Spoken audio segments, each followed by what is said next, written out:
Hey everybody, Travel Through Dottie here, and I know you don't see all of my face, but I want to make sure you can see Dottie. We're out driving around today, doing errands, going from here to there, and I thought I'd have you join us. And there was a thing I've been thinking about I'm going to share with you. And it concerns, there was a good friend of mine over about 20 years ago. His name was Bill Roberts. And Bill and I can remember hanging out on my porch when I lived in Austin, hanging out on my old rustic porch, and we would have deep discussions about many topics. And most of it was about being human and what it meant and philosophy and things of that nature. And I remember one day I said, Bill, I just figured out this thing that I'm doing that's really not too good.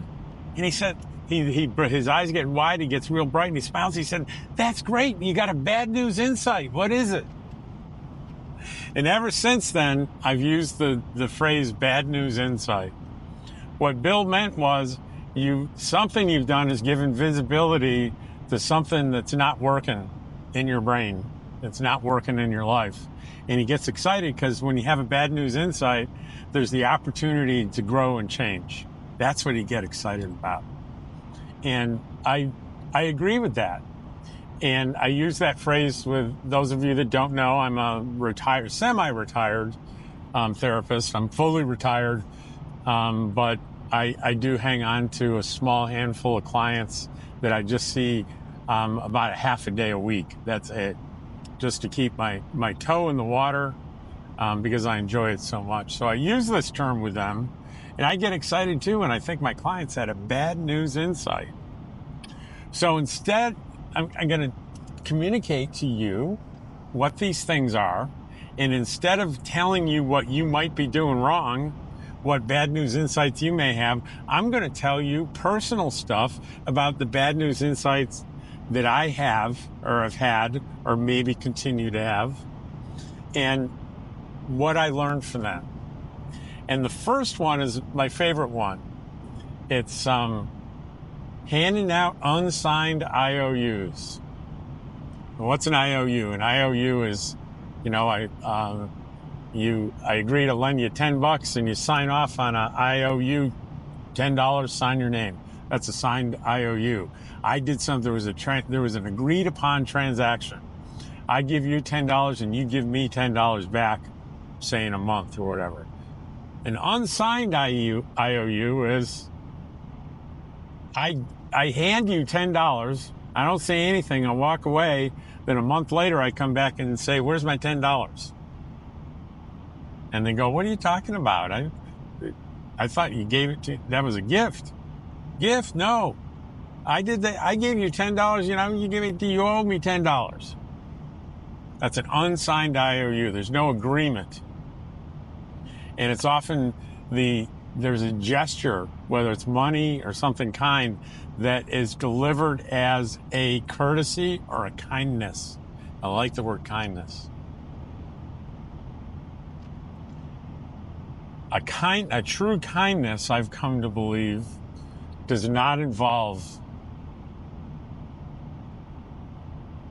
expecting reciprocation. A true kindness does not expect in kind back. And how did I learn this? Well, I learned this first mostly in relationships. I would do things, selfless, wonderful things for my partner and just be the model of kindness and helpfulness. At some point I get mad and have at least this thought of not these words out loud. How can you do that after all I've done for you? That is a telltale sign of an unsigned IOU. That is a telltale sign that a gift was in fact never a gift. And it can be a source of great resentment. So that was one of my bad news insights, that I was handing out unsigned IOUs. and having that tape play in my head. How can such and so treat me that way or do this or not do that based on everything I've done for them? Unsigned IOUs. So from that point on, I became more and more careful. Did I stop completely sending them out? No. Was it if I intentionally violated? Probably not. Next one, fear of criticism. I can tell you without going into detail, this hyper fear that I was in trouble or I had done something wrong was instilled in me in childhood, and it stayed with me. And if you say to me, hey, Rob, can I talk to you? I guarantee you my first thought is you're going to deliver some sort of complaint about me. God forbid I'm in the office and you're my boss and you say, Rob, can you come into my office and talk to me for a minute? I would be sure that I had done something wrong. Despite the historical evidence of bosses and friends saying they need to talk to me and maybe 1 out of 10 being anything negative.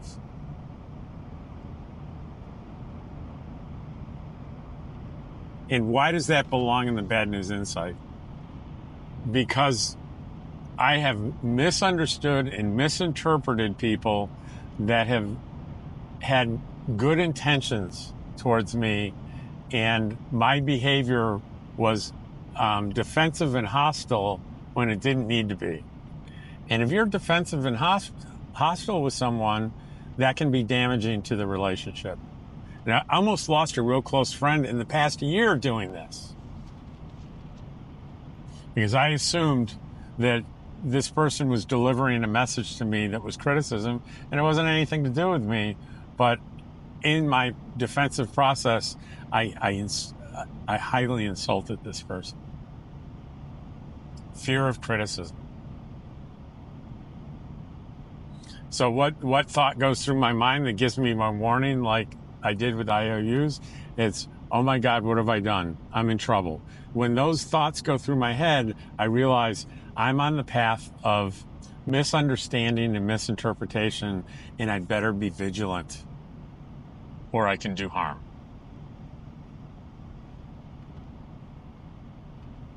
Next one, underestimating the intelligence of others. Somehow I got it in my head, if you don't have like a really great vocabulary and sound educated, then you must not be very intelligent. How stupid is that? That is so wrong. And I can remember over the past year or two being proven, getting to know someone that I did not think was very smart. And I did a darn sneaky thing, though. I started really listening to them, and I discovered the opposite was true. Now, I also discovered if you treat people even subliminally like you don't think they're intelligent, they're going to get quiet around you. They're not going to give you information. The information that you may need to decide, hey, this is a pretty smart person. Now, I haven't engaged in this in a harmful way in a long time. The one I'm talking about, I came close, but I remember being with her, and I remember a moment where I listened to something that she said. I'm like, oh boy, I missed the boat here. This is a sharp intellect here. This is a smart person, and I almost missed it. The next one, it's a little even more embarrassing. Overestimating my intelligence. I think I'm pretty smart. I always got that feedback about being smart and intelligent. And I am entirely capable of overestimating my intelligence, discounting input from others because I am convinced I know the right path and they don't. Guess how I found that out? Again, by accidentally listening and finding out that, ooh, this person may know more than me. I may not be the genius that I thought I was.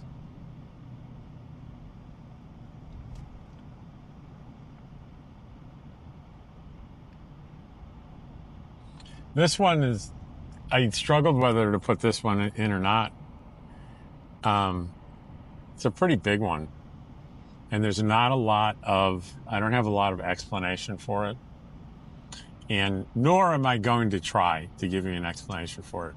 I'm going to give you this as a current belief that I have based on my lifetime of adult experience. Are you ready? I have a fundamental inability to maintain a healthy romantic relationship.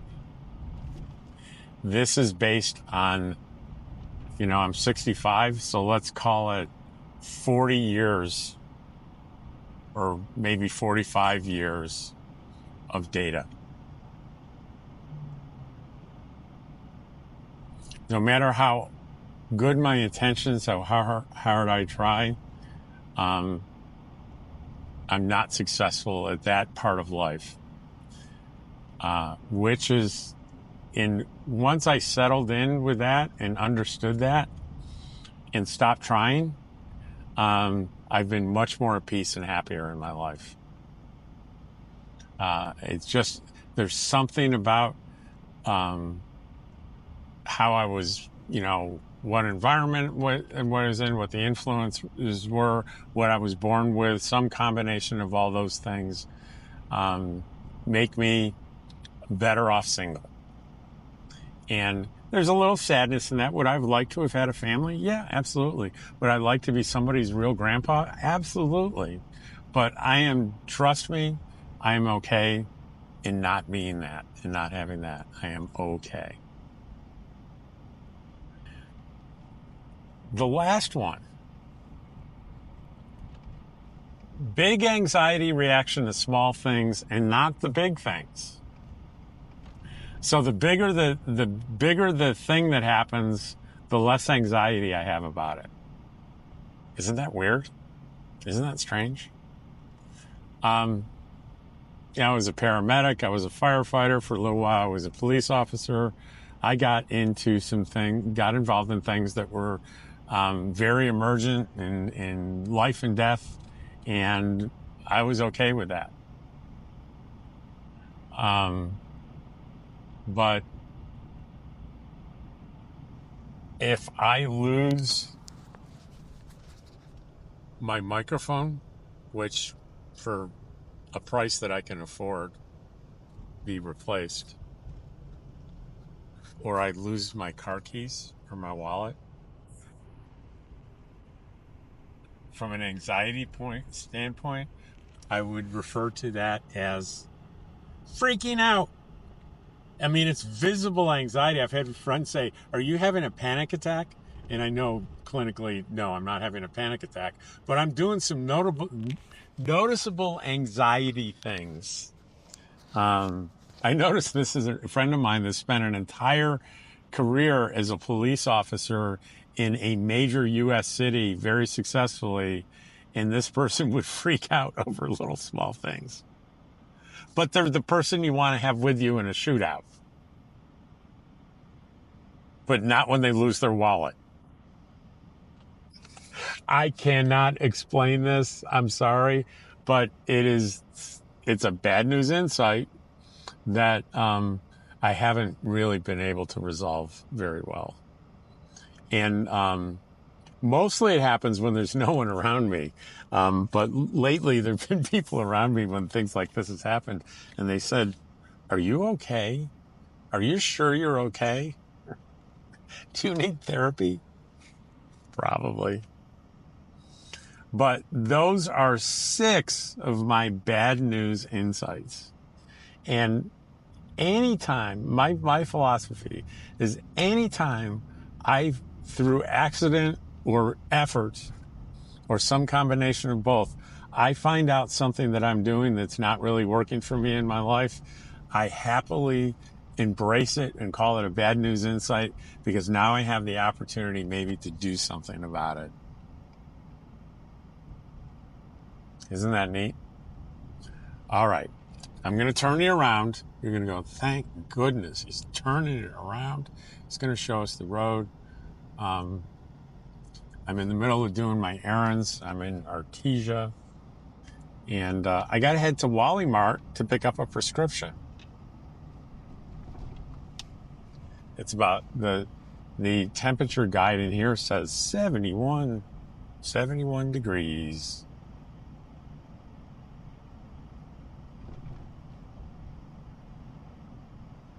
Boy, that pistachio place in Alamogordo sure spends a lot of money on billboards.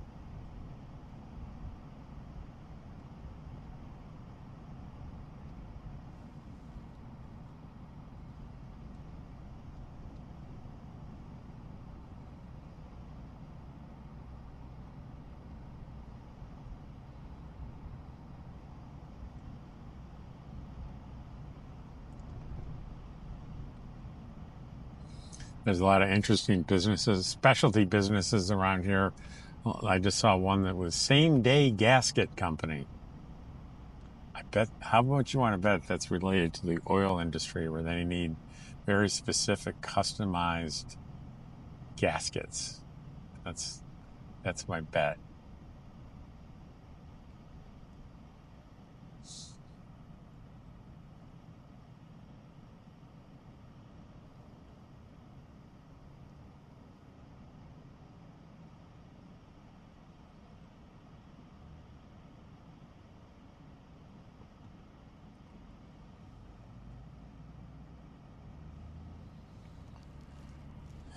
Well, I've decided in Artesia, in town here, to stop using my GPS and start exercising my memory about where to turn, and I might have missed a turn.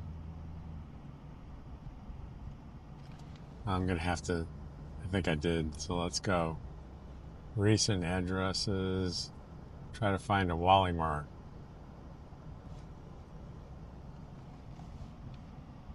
Yeah, it wants me to turn around. Not right now, though. There's a semi going by me. Probably a good safe idea to wait for that guy to pass me on the left before I bang a U-turn. And I don't see one of those no U-turn signs.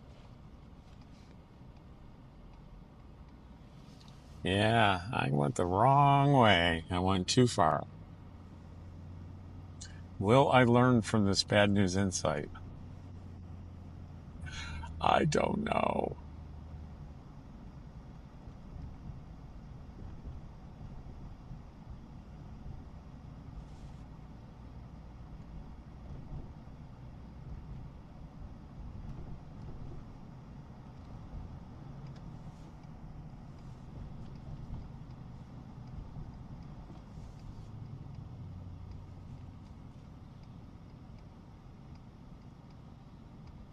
Yeah, I really, I'm almost 3 miles off the track here, so I don't have a lot of room here to talk about my sense of direction. But it's way over here. It's like 2 miles up and then a left and another half a mile. Good grief.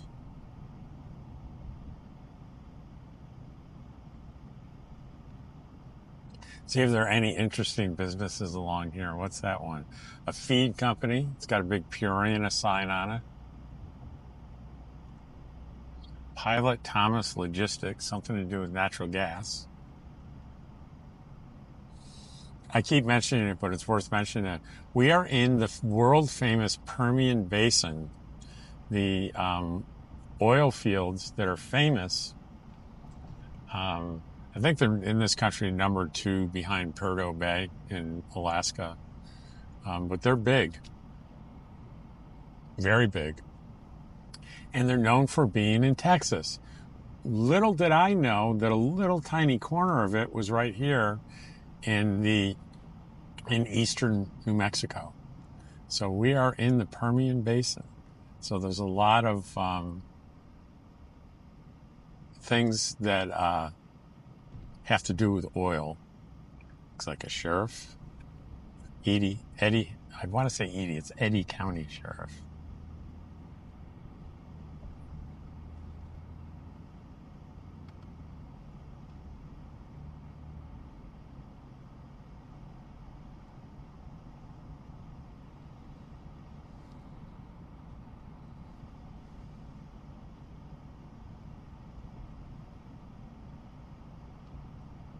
I was looking for maybe an oil business museum, and the closest one I could find so far was all the way into Midland, Texas.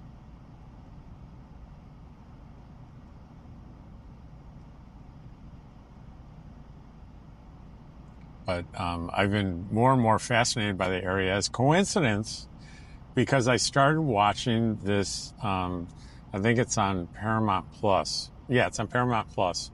It's called Landman. And a landman is a job for an oil company whose job it is to negotiate leases and basically oversee all the stuff that happens in the field. And they spend their full-time job driving around huge areas, checking on rigs, checking on crews, negotiating things, taking care of when things go wrong in the field. So this series called Landman is about a landman, and the landman is played by the very talented Tommy Lee Jones. And it's created by a gentleman named Taylor Sheridan. And Taylor Sheridan is the latest and greatest streaming king because he invented and created Yellowstone and probably now at this point a half a dozen other successful streaming series. I mean, I think there are at least 3 versions of the Yellowstone story. There is Tulsa King with Sylvester Stallone. And I think there's another one. But Landman, I think, is the latest one. It just got renewed for a second season. So there's 10 seasons out there now. But Tommy Lee Jones, when he was interviewed and how'd you get the part, he got a call from Taylor Sheridan. He says, I hope you're willing to take this part because I created and wrote this whole series with you in particular in mind. And Tommy Lee Jones said, hey, that was pretty damn close to the truth of who I am. And you can tell because he seems even more natural and convincing than he usually is. And I'm not supposed to take a left here? I don't know why not. I guess they didn't like that very much. Huh. I might have missed a sign there that said no left turn. Well, if I did, I'll catch it next time and not do that. But we're here at the Walmart.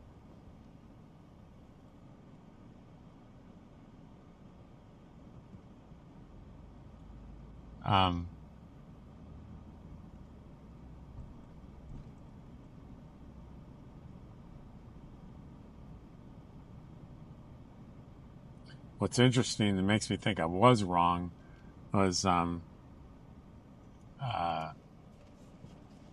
GPS was having me go like a couple hundred feet up to make the left-hand turn. So maybe I did miss a sign. Well, we'll have to make sure I don't make that mistake again. Let's see. You flop this baby around. Here we are.